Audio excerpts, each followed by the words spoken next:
Engine सरकार।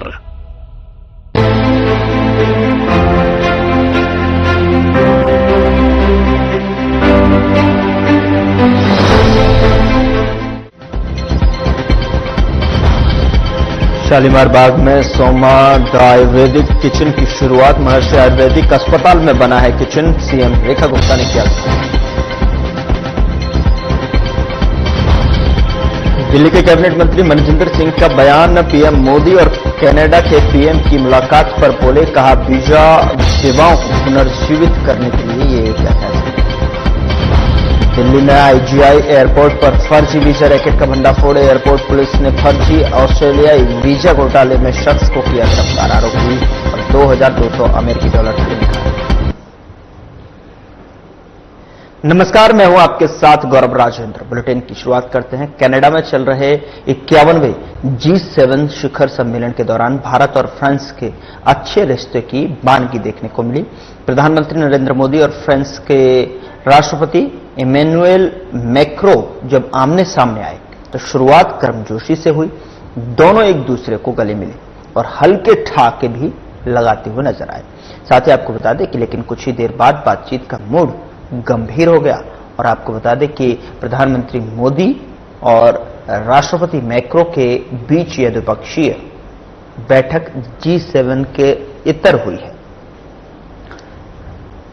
इसमें दोनों नेताओं ने जो है कई अहम मुद्दों पर चर्चा की, जिसमें जलवायु परिवर्तन और वैश्विक सुरक्षा, तकनीकी सहयोग और कई संवेदनशील विषय पर शामिल।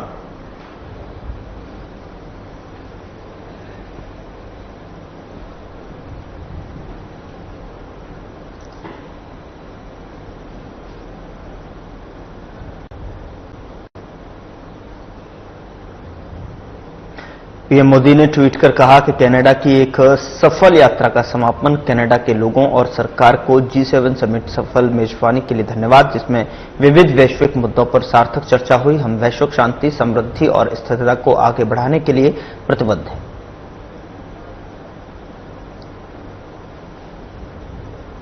प्रधानमंत्री नरेंद्र मोदी ने कनाडा के लोगों को धन्यवाद दिया और सफल G7 शिखर सम्मेलन की मेजबानी के लिए कनाडा सरकार के प्रयासों की सराहना की।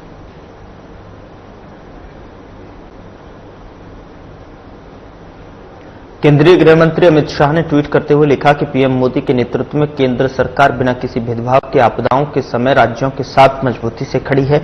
इसी दिशा में केंद्रीय गृह एवं सहकारिता मंत्री अमित शाह की अध्यक्षता में एक उच्च स्तरीय समिति ने जो है साल 2023 के लिए बाढ़, भूस्खलन और बादल फटने जैसी आपदाओं से प्रभावित क्षेत्रों में पुनर्निर्माण के लिए हिमाचल प्रदेश को 2006.40 करोड़ की सहायता स्वीकृत की है। गृह मंत्रालय ने दिसंबर 2023 में हिमाचल प्रदेश को इस आपदा से राहत एवं पुनर्वास के लिए 633.73 करोड़ रुपए की अतिरिक्त वित्तीय सहायता भी दी है। वित्त वर्ष 2024-25 में मोदी सरकार ने एनडीआरएफ और एसडीआरएफ के तहत राज्यों को 25,425.16 करोड़ की राशि प्रदान की। आपको बता दें कि प्रबंधन, अतिसंवेदन और तत्परता का प्रति ये दिखाया गया है।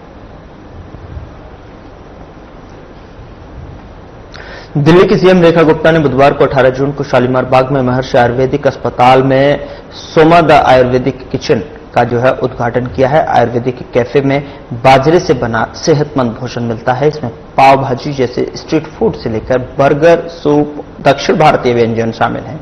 कैफे के उद्घाटन के बाद सीएम रेखा गुप्ता ने भोजन भी किया और ऐसे सेहतमंद भोजनालय बनाने की जरूरत पर जोर दिया। सीएम रेखा ने कहा कि बाजरे से जो है जुड़ना, योग, वैकल्पिक औषधीय और विकल्पों का पालन करना हमारे लिए एक संपत्ति, सांस्कृतिक विरासत है। उन्होंने कहा कि अगर हम इसका पालन करेंगे तो हम खुद को स्वस्थ रख सकते हैं, हमारा समाज और देश आगे बढ़ेगा।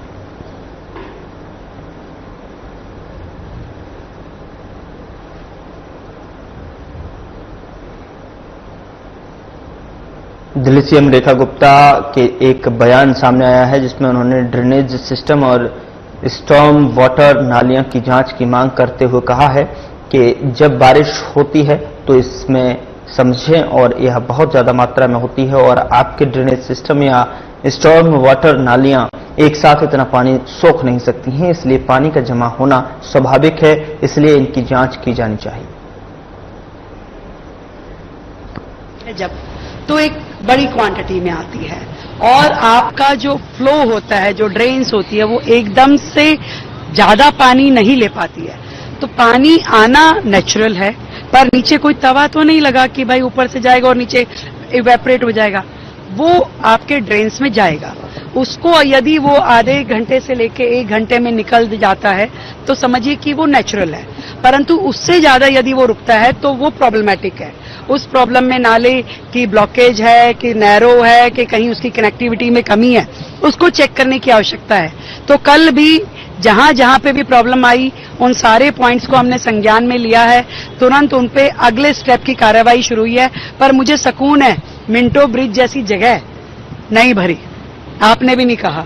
तो यानी कि चीजें दुरुस्त होने की दिशा में चल रही है और सरकार को जिस तरीके से अभी अल्पकाल हुआ है, हमारी जो पॉलिसी है, जो काम करने की नीयत है और जो जिस तरीके से हम चीजों को संज्ञान लेते हुए चेक कर रहे हैं, पूरे डिपार्टमेंट को उसमें इन्वॉल्व करके उनकी जिम्मेदारी फिक्स करके काम कर रहे हैं, तो मुझे लगता है कि धीरे धीरे बाकी जो पॉइंट अभी रहते हैं वो भी ठीक हो पाएंगे। कुछ काम हुआ है, कुछ होना है और कुछ और भविष्य में बेहतरी के साथ में होगा, इतना मैं दिल्ली की जनता को विश्वास करती हूँ।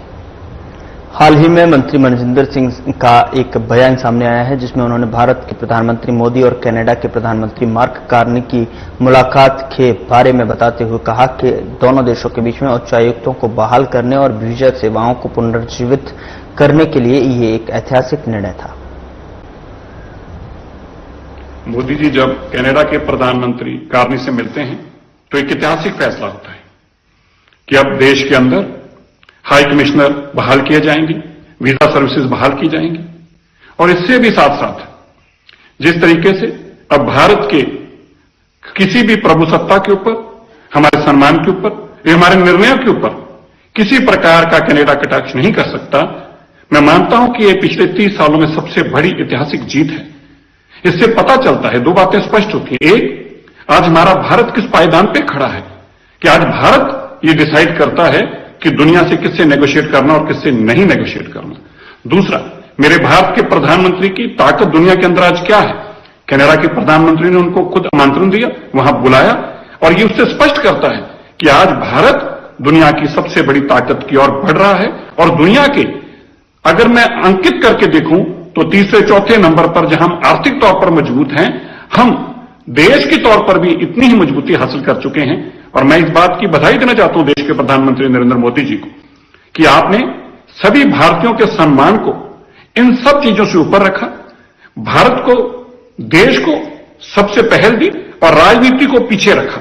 यह बताता है कि for Indian prime minister country is first, देश उनके लिए पहले है, बाकी सब कुछ बाद में है। आज ये पूरे भारतीयों के लिए और दुनिया भर में बसते हुए भारतीयों के लिए, खास तौर में कनाडा में बसते हुए भारतीयों के लिए ये बहुत बड़ी खुशखबरी है, जिसके लिए हम अपने देश के प्रधानमंत्री का बहुत बहुत धन्यवाद करते हैं।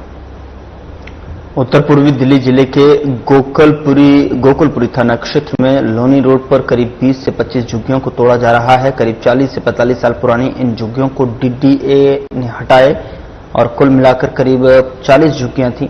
पुलिस की निगरानी में झुग्गियों को तोड़ा गया।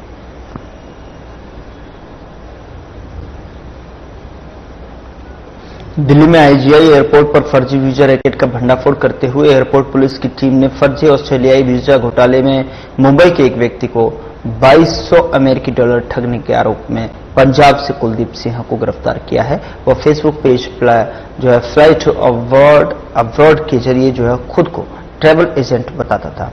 इस मामले में जो है आगे की जांच जारी है।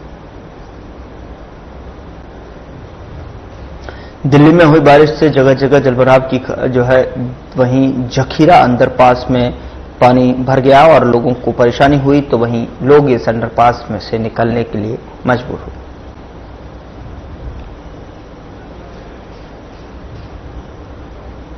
राजधानी में मंगलवार को 33 आयुष्मान आरोग्य मंदिरों सहित जो है 7 जन औषधि के केंद्रों का भी जो है हो गया और मुख्यमंत्री रेखा गुप्ता और दिल्ली सरकार के मंत्री ने अलग अलग जगहों पर आयुष्मान आरोग्य मंदिर का शुभारंभ किया। 2406 करोड़ की लागत से 1139 आयुष्मान आरोग्य मंदिर शुरू किए गए और इसका शुभारंभ 14 जून को होना था, लेकिन अहमदाबाद में विमान हादसे की घटना के कारण उसे टाल दिया गया।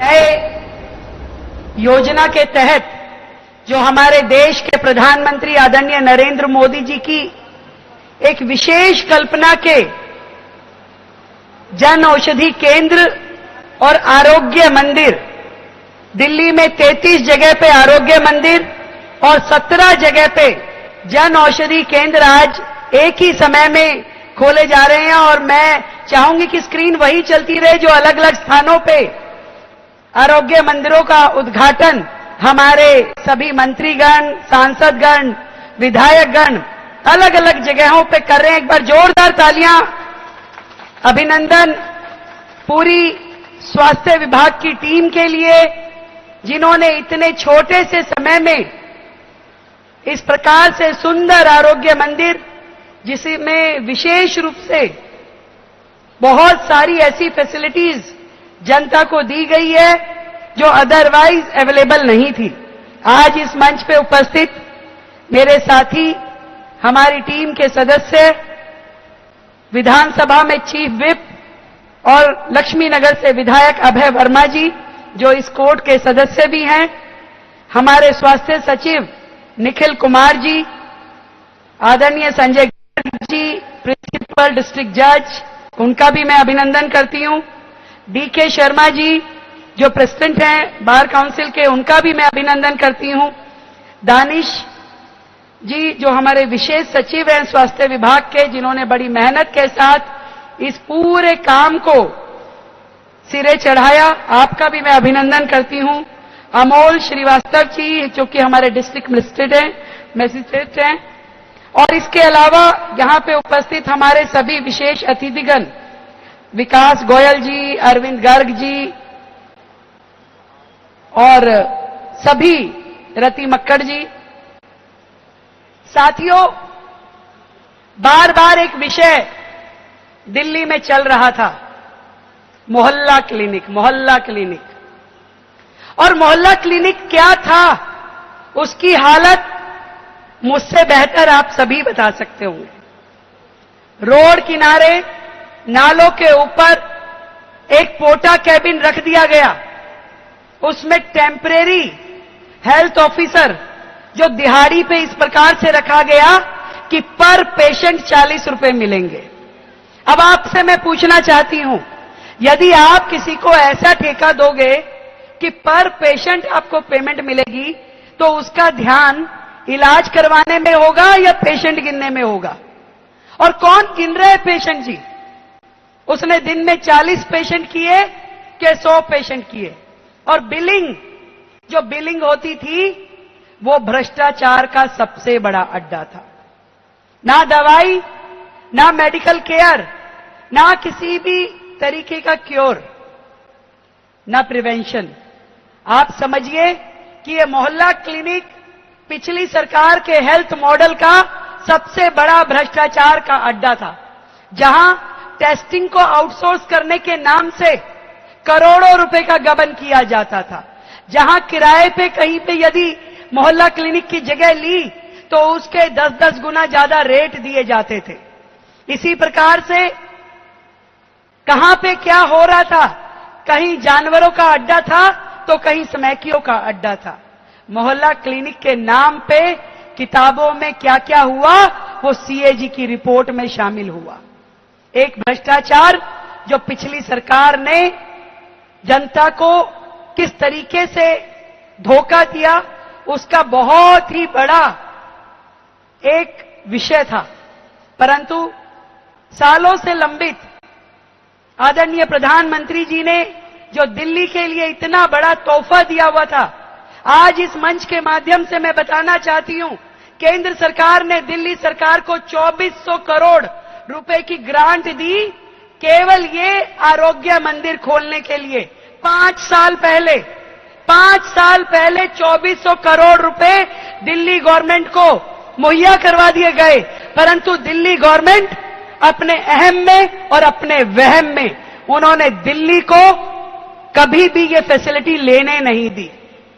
और आज जब उसकी मियाद पूरी होने वाली है, 5वां साल है, जब ये फंड लैप्स हो जाएगा, तो हमें जब ये सरकार मिली, इसकी जिम्मेदारी मिली, तो मात्र 8 महीने में इस फंड का उपयोग करते हुए जो 1140 हमें आरोग्य मंदिर सैंक्शन हुए हैं, ये बनाने का चैलेंज लेना पड़ा और हमें ये मार्च तक कंप्लीट करने हैं, नहीं तो ये फंड पूरा लैप्स हो जाएगा।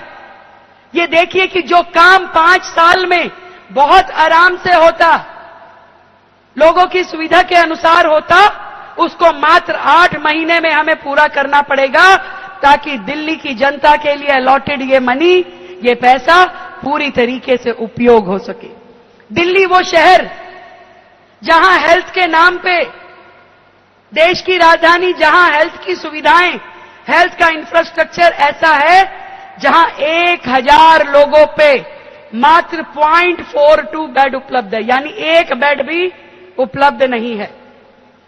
जहां लोगों को प्राइमरी हेल्थ और सेकेंडरी हेल्थ के बीच का फर्क नहीं पता होता, पेट में दर्द भी होता है तो सबसे बड़े अस्पताल में पहुंच जाएंगे, और सबसे बड़ी बीमारी होती है तो पड़ोस के नर्सिंग होम में उसको इलाज नहीं मिल पाता। आज ये आरोग्य मंदिर जो बने हैं, एक बड़ा फर्क जमीन और आसमान का मोहल्ला क्लिनिक और आरोग्य मंदिरों में है। ये मीडिया के बंधु बार बार पूछते हैं कि मोहल्ला क्लिनिक बंद करके आरोग्य मंदिर खोले जाएंगे क्या? मोहल्ला क्लिनिक जो भ्रष्टाचार के अड्डा था, जहां जहां आरोग्य मंदिर खुलता जाएगा, मोहल्ला क्लिनिक को पिछली सरकार की झाड़ू के द्वारा ही साफ कर दिया जाएगा पूरी तरीके से। क्यों? क्योंकि एक बेटर फैसिलिटी दिल्ली की जनता को दे रहे हैं। मोहल्ला क्लिनिक तो मात्र 300-400 जगह पे पोटा कैबिन में थे, पर दिल्ली को जब 1150 आरोग्य मंदिर मिलेंगे, जिसका अभी हमने उद्घाटन किया 30 हजारी प्रीमिसेस में, जहां की ना केवल दवाई, doctor, medical staff, nursing staff, बल्कि हर प्रकार की टेस्टिंग की सुविधाएं, इनबिल्ट लैब, जहां आप टेस्टिंग की सुविधा देते हैं, जहां पे आप फैमिली प्लानिंग के तहत लोगों को सुविधा देते हैं, जहां पे आप गर्भवती महिला को वैक्सीन उपलब्ध करा सकते हैं, जहां पर आप हर प्रकार का प्रिवेंशन के भी ट्रीटमेंट हैं, जहां वैक्सीनेशन की भी सुविधाएं हैं, जहां पे पूरी तरीके से दवाइयों की फैसिलिटी उपलब्ध है, जहां पे क्वालिफाइड डॉक्टर होंगे, और जो परमानेंट स्ट्रक्चर में बनी हुई आपकी आरोग्य मंदिर होगी। वो स्वास्थ्य का मंदिर है जो दिल्ली की जनता के लिए उपलब्ध होगा कि आपको यदि मीडियम या छोटी प्रॉब्लम है तो आप अपने नजदीक के आरोग्य मंदिर में जा करके उसका समाधान ले सकते हैं। हमारा ये टारगेट है कि दिल्ली को हेल्थ इंफ्रास्ट्रक्चर की दृष्टि से बेहतरीन बनाया जाए, जहां कम से कम जो WHO का मानक है, WHO कहता है कि 1000 लोगों पे कम से कम 2 बेड तो हो, परंतु हम 3 बेड्स की योजना लेकर के चल रहे हैं, और मैं विश्वास दिलाती हूं कि कम से कम इलाज की कमी के कारण कोई दिल्ली वासी अपनी जान नहीं गंवाएगा। ये विश्वास आपको अपनी सरकार, दिल्ली की आज की सरकार आपको दिलाती है। आरोग्य मंदिर, जन औषधि केंद्र, देखिए कितना दुर्भाग्य था दिल्ली का। जन औषधि केंद्र जिसमें केंद्र सरकार ने 70, 80, 90% तक की भी कम रेट की दवाइयां उपलब्ध कराई, सर्जिकल इंस्ट्रूमेंट उपलब्ध कराए, परंतु पिछली सरकार ने, क्योंकि उसमें प्रधानमंत्री शब्द जुड़ा था, लेना पसंद नहीं किया। बड़ी मुश्किल से दिल्ली में जहां जहां केंद्र ने सख्ती से आदेश दिए, केवल वहां जन औषधि केंद्र लग पाए, परंतु आज इस 100 दिन की सरकार ने आते ही निर्णय लिया कि पूरी दिल्ली में हर सरकारी अस्पताल में जन औषधि केंद्र खोले जाएंगे, और आज 17 जन औषधि केंद्रों का उद्घाटन हमारी सरकार ने आज के इस कार्यक्रम के माध्यम से किया है। फिलहाल बुलेटिन में इतना ही। नमस्कार।